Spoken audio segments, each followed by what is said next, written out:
6 o'clock this morning, back in business. Thousands of shops in England reopen after nearly 3 months of lockdown. It'll be a bit of a different way of shopping, a different way of queuing from today for these shops that are reopening. But will customers be up for it? I'm at a retail park in Cheshire to find out. Face coverings are now compulsory for passengers on public transport in England. Praise for Black Lives Matter supporter who saved another man from violent protests. I wasn't thinking, I was just thinking of, a human being on the floor. It wasn't going to end well had we not intervened. Good morning. Footballer Marcus Rashford writes to MPs asking them not to stop free school meal vouchers. The England and Manchester United star, who's raised more than 20 million to feed British children, is concerned the scheme ends next month. What families are going through now, I once had to go through that same system, and it's very difficult to find a way out. Good morning. Once again today we're looking at low cloud, mist and fog rolling in from the North Sea across some eastern parts of the UK, but for most of us it's going to be a dry day with sunshine and some showers, but some of those could be heavy and thundery. I'll have all the details at 27 minutes past.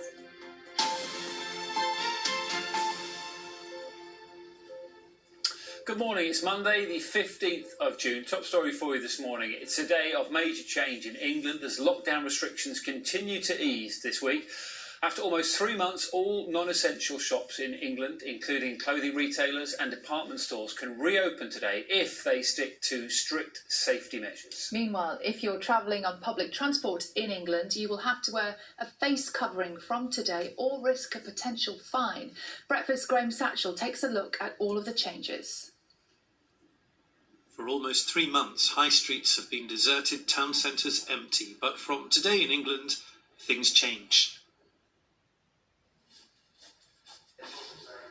All non-essential shops, clothes, books, charity, everything, can reopen. It'll be far from normal. There'll be one-way systems, hand sanitisers, perspex screens, social distancing, and of course, queues. I don't mind queuing, don't mind, as long as I can get into a shop, see what's available, and it'll be just nice to feel more normal.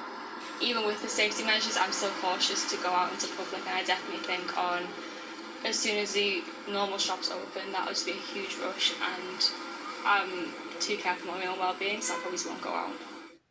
Please remember to use a face covering while travelling on TfL services. Travel will also look different from today. Face coverings are now compulsory on buses, trains, trams, ferries, planes, with some exemptions for smaller children and people with some medical conditions. And there'll be more flights. EasyJet, for example, is to resume a small number of passenger journeys from this morning. There are changes in education. Some secondary schools in England will open today, but just for years 10 and 12. Again, there'll be one-way systems, social distancing, and smaller class sizes. And some outdoor attractions like zoos will also open from today. Lockdown is being eased, and England will look and feel considerably different. It'll need more time and patience to work. Graham Satchell, BBC News. Now, of course, it is important to say that these new regulations apply to England only. Let's run through the rules for the rest of the UK now.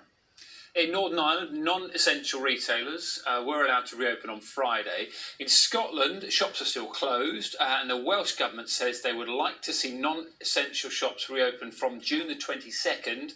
That's if coronavirus cases there continue to fall.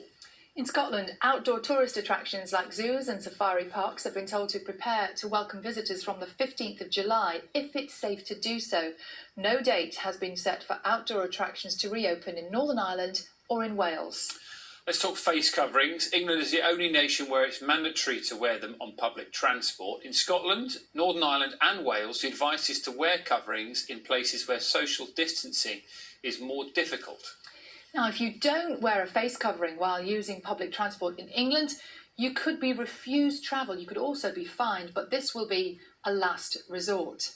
Elsewhere, the Isle of Man is the first place in the British Isles to drop social distancing rules. There have been